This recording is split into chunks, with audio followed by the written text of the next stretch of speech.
Elizabeth Chappell, a lifelong entrepreneur who finally found my niche. After years of new ideas and jumping from business to business, I figured out how to turn a craft into a successful career. In 2016, I started a monthly subscription box for quilters. That little startup has grown into a thriving, multiple six-figure business that I am so proud of. As a published author, designer of fabrics and patterns being sold throughout the world, my favorite thing to do is to teach others how to grow a career of their dreams. Each week, you'll hear from me or from other guests who are creative entrepreneurs, so you can learn exactly what to do and what not to do to grow a career that's more rewarding and successful than you ever thought possible. If you're ready to turn your craft into a career that you love, I am so excited you're here. Welcome to the Craft to Career podcast. Hello and welcome to the Craft to Career podcast. I am Elizabeth Chappell, the host of the show. And this week I'm chatting about 7 reasons why your business might not be succeeding. Now, this may sound kind of depressing or like, Elizabeth, just tell me what to do, not what, isn't working. But by looking at these things that may actually really be getting in the way for you, it will actually help you to succeed, to recognize the problem. Sometimes we're so blind to the things that are hindering us that we can't even get out of our own way. So we are going to talk about 7 things that might be getting in the way of your success. And I'll be shocked if one of them isn't, because as I was learning about these things, and we'll talk about how I did, it was eye-opening for me. I was like, oh yeah, don't love hearing that, but needed to hear that. So before we dive in, I'm going to read a review that comes from Donna K. Donna says, I found Elizabeth while on pandemic leave from my full-time job. Went for a walk and decided to search crafting and found her podcast and have listened ever since. You are such an inspiration and breath of fresh air. I feel so blessed to have found you. To anyone reading this, start at the beginning and listen to all of them. I am so connected to the one about her mom. Oh, that's really sweet, Donna. Elizabeth, I truly adore you. Well, I did not expect to get emotional reading that, but that's really sweet. Thank you, Donna. I really love that review. So I'm really glad that you found this podcast. And I will say that Donna found this podcast because of other reviews. The more reviews there are, the more people can find this podcast when they search for, as she did, crafting or entrepreneurship or marketing or business. So if you want to help out fellow entrepreneurs, be sure to leave a review for the podcast. And now let's jump in and talk about these reasons, things that are getting in the way of your business having success. So I will say I have been listening to this 3-day webinar. It's Business by Design by James Wedmore. It's been very, very eye-opening. A lot of aha moments. A lot of stuff has come up for me personally, and we're going to dive into what this can look like for you and your business. So with that said, a lot of these ideas have come from James Wedmore and his Business by Design free 3-day webinar. So let's just chat about this. You're an entrepreneur, or you want to be. You have an idea, either you are dreaming about, or you actually have started a business. A creative business. That's generally who my audience is. You have this product, you're excited to bring it out into the world, or you have started bringing it out into the world. And for one reason or another, you're not getting the results that you want. There's growth that you know is available to you, but you don't know how to tap into that. So let's dive into some of the reasons why. The first reason, you're buying into this busy culture. And I've talked about this in very recent episodes, but we've been trained to live in this system, where we go to school, we work for others. We're an employee type of a mindset, unless we're not, but we often are trained to think, if I want more money, I need to do more. I need to be busy. And so if I'm not hustling and doing, and I should just be jam packed with time. That's what history tells me. That's what logic tells me. That's what, success in school or in life at this point has told me. The more work that I do, the more success I'll have. That's not a successful entrepreneur. A successful entrepreneur realizes that for your business to have success, you need to delegate. And we're going to talk about that more.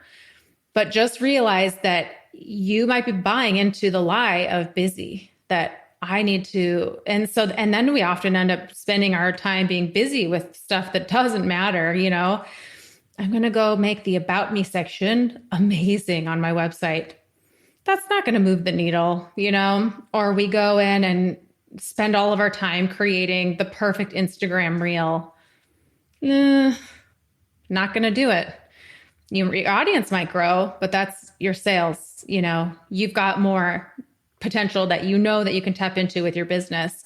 And so you're just busy, but not knowing where to put your time and effort and how to be effective, how to work less.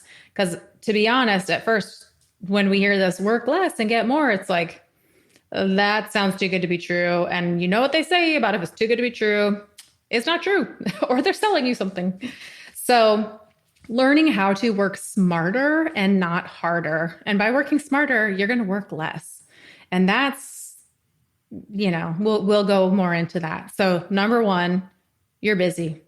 And you're so busy. You wanted this dream of being an entrepreneur because you wanted freedom. You wanted to be able to travel, work wherever you wanted. But now your business is running you and you can't keep doing this. And you're like, this is not sustainable. And it's not. It's not. If you're running it like that, it's not sustainable. So reason number one, buying into the busy culture. Hustle, hustle, hustle. Number two, you are an entrepreneur. You are not a business owner. So we entrepreneurs are very good at coming up with all of the ideas and running to the next shiny object.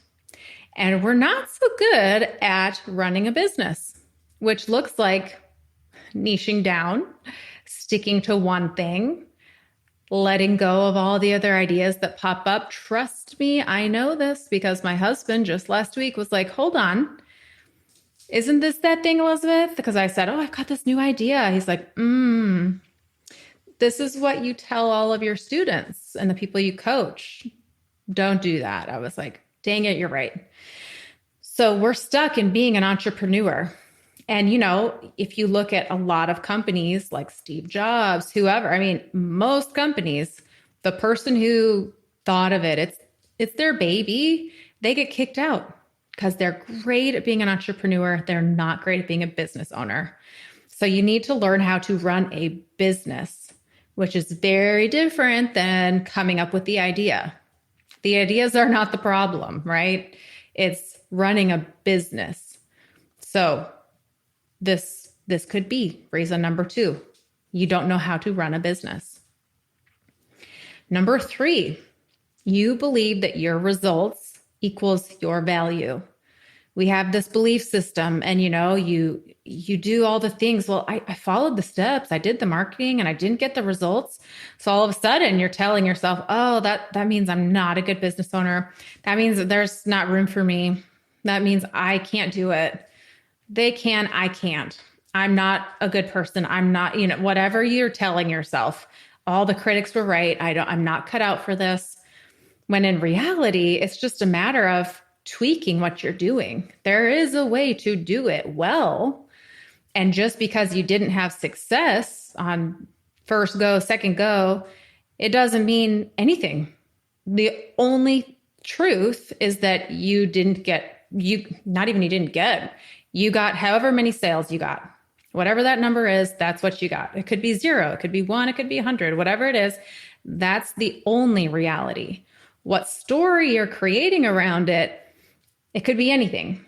But learning to turn off this narrative, the beliefs that because this, it means that. Trying to put aside these emotions. Which brings us to number 4. This is a sticky one. This is a not so fun one. but very rewarding. So let me share what it is. Number 4, your issues are coming to the surface. All of our issues, our insecurities, our money beliefs, our relationship problems, our time management, all of the weaknesses that we view in ourselves as a weakness, the things that we've struggled with, the beliefs of ourself, entrepreneurship brings it to the surface. And generally people turn tail and run. They're like, ooh, this is painful. Ooh, yuck. No, don't want to deal with that. And it brings to the surface all the things. I mean, I now have a therapist and we've talked about this on the show.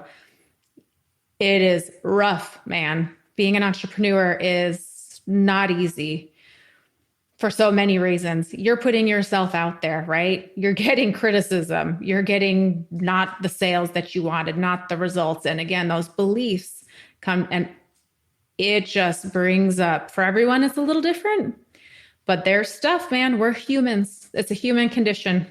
We have beliefs, we have history, we have things in our lives, and this will bring it to the surface.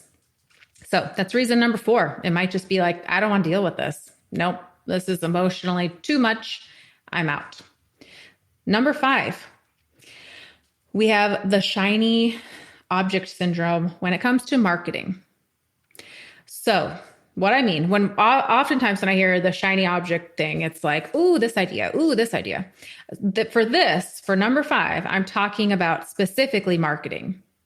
So how often have you heard someone, oh, I do ebooks? And on my podcast, I bring people, again, and I've said this before, I'll say it again. My objective and purpose in bringing people on the podcast is not this. I do not want you to think you have to do all the things. My purpose is to introduce you to different ideas so you can find your one.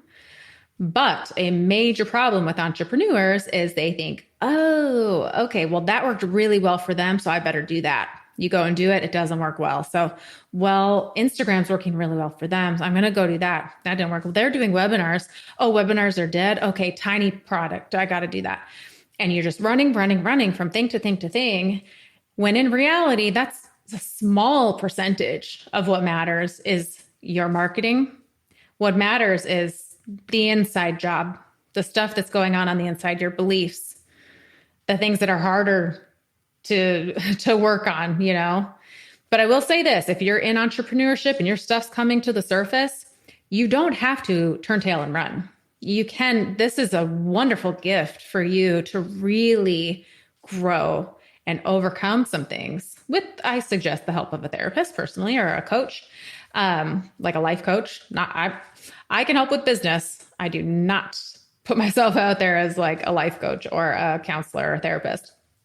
I leave that for the specialists. But yeah, marketing. And I think that actually ties very well with these beliefs, you know, of like, oh, that didn't work. Okay, all right, run to the next thing. Oh, it's not working. Next thing.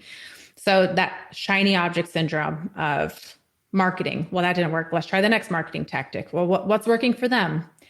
You will waste your time. You will whittle away to nothing when you are doing that, because the tactic of how you market matters way less than your product, your belief in the product, and you on the inside, which is tough, you know? Entrepreneurship is no joke. So number 6, we are often running a business from the perspective of a customer. So what this looks like is we're listening to, people will say, well, they'll go to their customers and say, hey, I've got this product. How much do you want to pay for it? That's the worst idea ever. No one wants to pay anything, right?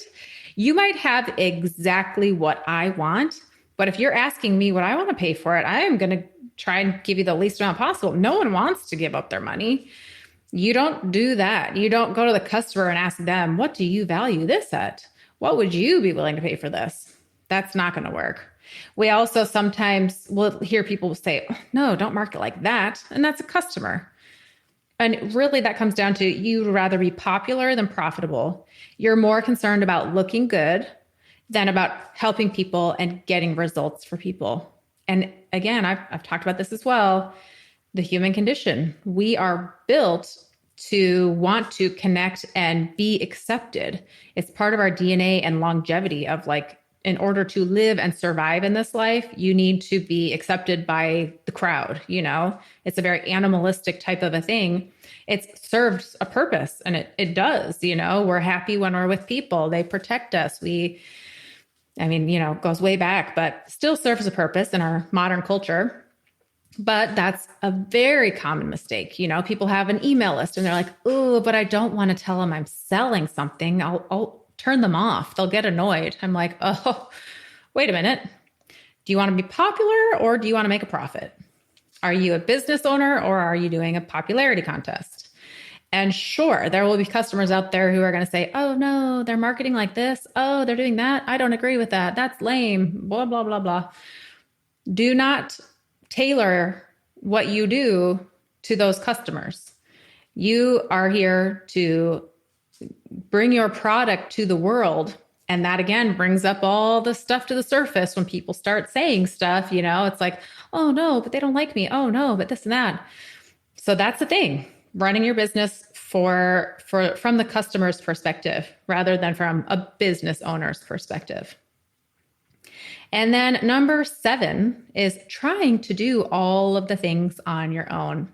So again, this ties very closely with the entrepreneur versus a business owner mentality. So, there's a couple reasons that we want to do all the things on our own. At first, we're afraid to delegate. I'm still dealing with that. I still have, okay, go ahead and make this post. And they do it. I'm like, oh, but that's not exactly how I would do it. No, it's not. But you know what? It just, at some point, you've got to let go of that and realize that it's more important to have something out there. If you are doing all of the things, you're really stuck at a low level position. And you're needed to bring value to your product. You're needed at the high level thinking, coming up with how can I add more value to this product? Your face needs to be seen for a webinar or to create the content. But at a certain point, you've got to hire out and delegate. Otherwise, you're stuck doing all of the things and you can't do it all well. And you're stuck at your growth potential. And, another reason people don't delegate is they're like, I can't afford to do that. I literally don't have the funds. Well, at a certain point, you won't have more funds because you're not delegating. It's that leap of faith. I think of Indiana Jones in The Last Crusade, I want to say, where a Temple of Doom, it doesn't matter. One of those, Indiana Jones, and Harrison Ford is walking out and it's an optical illusion and he has to step out. It looks like he's going to fall down a cavern, but there's a bridge. And he steps out and he takes a step and it's just down a little bit. So it feels like I am falling, but there is a bridge there and there's a pathway.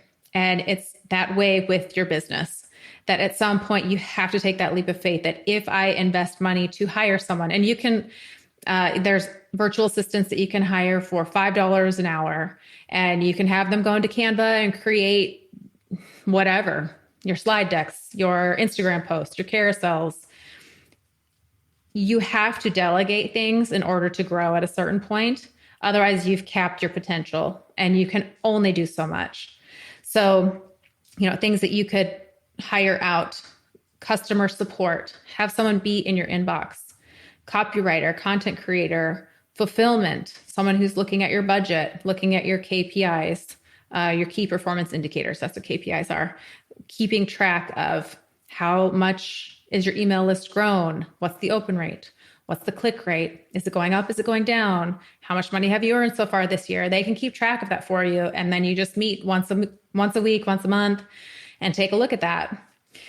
But if you're in all of the details all the time, like I said, you're stunting your growth. You really are capping yourself at what you can do and what you can accomplish. And with that, it's not easy. Again, a lot of us are entrepreneurs. We're not business owners. And so to do that, it takes sitting down and writing a manual step by step. Again, James Wedmore talks about Legos. He pulled out some Legos one day just to clear his mind. And he was like, how is it that these 6-year-olds can build Legos and build this complex thing?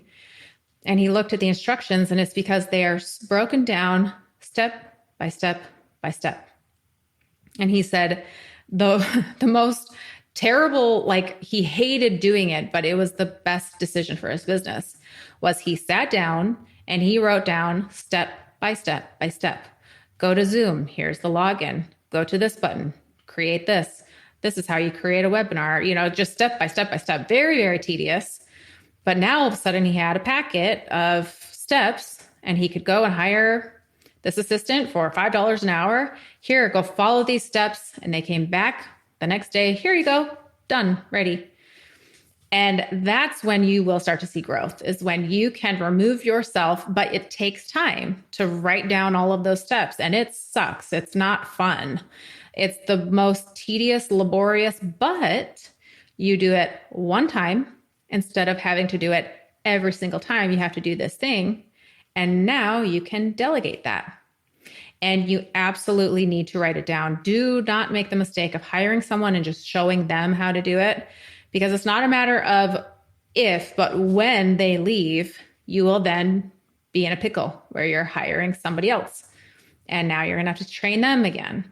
So do yourself the biggest favor and write these steps down step by step by step. Keep it in a Google Doc or a Dropbox and have it very, very detailed, and remove yourself. Give yourself that gift of freedom, of higher level thinking for your business.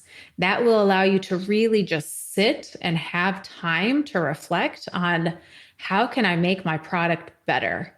How can I narrow my niche? What can I do to make this irresistible so that people would be silly not to buy it? That's where you're needed in the business. You're not needed to go and comment on the posts on Instagram or even come up with the Instagram posts. You can have someone else do that, and they can just tell you, send me this photo of you or create a video of this. You spend one day a month creating the content, send it to them, they post for you. Again, people think, I can't afford that. At a certain point in your business, you can't not afford it. Like you will, you can stay where you are, but to get to the next level of growth, you have to take that leap of faith and really evaluate, what are some things that I'm doing that I need to be not doing right now? How can I delegate this? I'll put the link in the show notes, but someone has shared, a few people have shared, it's like Filipino VAs, and you can hire them for $5 an hour or, 10, 15, but really this kind of level of work, just look for the $5 an hour, and it can just be project based. They can do a single project for you, or you can hire them on your team, if you want to. But at a certain point, you really have to shift from being an entrepreneur to a business owner and having a team and hiring people so that you can grow your business. So just to recap, the 7 reasons why your business may not be succeeding. 1, busy, busy, busy. You're buying into that, I've just got to do more. And as we talked about, that higher level of entrepreneurship is really you removing yourself from those menial tasks that someone else can do, and allow yourself the freedom to dream, to really see what needs to be done in your business to elevate it. Number 2, you're an entrepreneur, not a business owner. So you need to learn how to run a business and stop coming up with the new ideas and chasing this, that. Let me do all the things, and narrow down your niche and really become a business owner, run a business, keep track of your KPIs, know what your numbers are, make your offer more valuable, hire people, train them, delegate, learn to be a business owner. Number 3, beliefs. Look at your beliefs. What are you telling yourself about your results? What are you making it mean? Because it means nothing. All it means is you have this result. And so evaluate and really maybe get a therapist or a coach and start to do that work on number 4, your issues coming to the surface. Deal with that. This is a really great gift and opportunity. I've said it before, I'll say it again. Nothing will grow your character like being an entrepreneur. So embrace that. Use this as an opportunity to grow and to learn and lean into this. You can become a better individual simply by owning and running a business. Number 5, the marketing shiny object syndrome. Oh, I need to try this marketing tactic or this one or this one. Stop. Nope. Pick one and just do it. None of them are perfect. What matters is what's inside of you and what your product, the results your product delivers. That's it. So make your product really great. Make sure your customers are getting results and do the mental work so that you're in a healthy place. Doesn't matter what marketing tactic you use, it'll work. Number 6, don't run your business from the customer's perspective. When people say, oh, don't market like that. Oh, that's sleazy. Oh, I can't believe they're charging too much. Oh, la, la, la, la. I don't want to pay anything. Again, this brings up all those insecurities and the mind work, but you're not a customer. You're a business owner, and you're running this from a business standpoint, not from the customer standpoint. You're not here to win a popularity contest. You're here to make a profit. So, number 6, stop running your business from the customer's perspective. Number 7, you're trying to do all the things. We've talked about this. Hopefully it's resonated and you've come up with some ideas. You cannot do all of the things and grow a successful business. You can get so far, but you will stunt your growth and you will burn out. We've started this business to have freedom, to work from home, to have time with your family. That will not happen if you are doing all the things. So, I suggest as soon as you have a product that is resonating with the market, that you believe in it, that it's a really great thing that can make a difference in people's lives, start hiring. When you believe it and you know it in your heart and you know it's good, that will show. The sales will come. You need help so that you can be present where you need to be present. So these are 7 reasons why your business may not be succeeding the way that you want it to. I would love to hear what resonated with you. And, just send me a DM or you can leave a review. I love when people say, I was just listening to this episode and this is what I really loved about it. So go ahead and let me know what resonated with you. And if you have questions or topics you want to hear more about or things we haven't talked about that you'd love to hear about, let me know. Reach out. Let me know. I am here to help you, the creative entrepreneur, grow a successful business and career.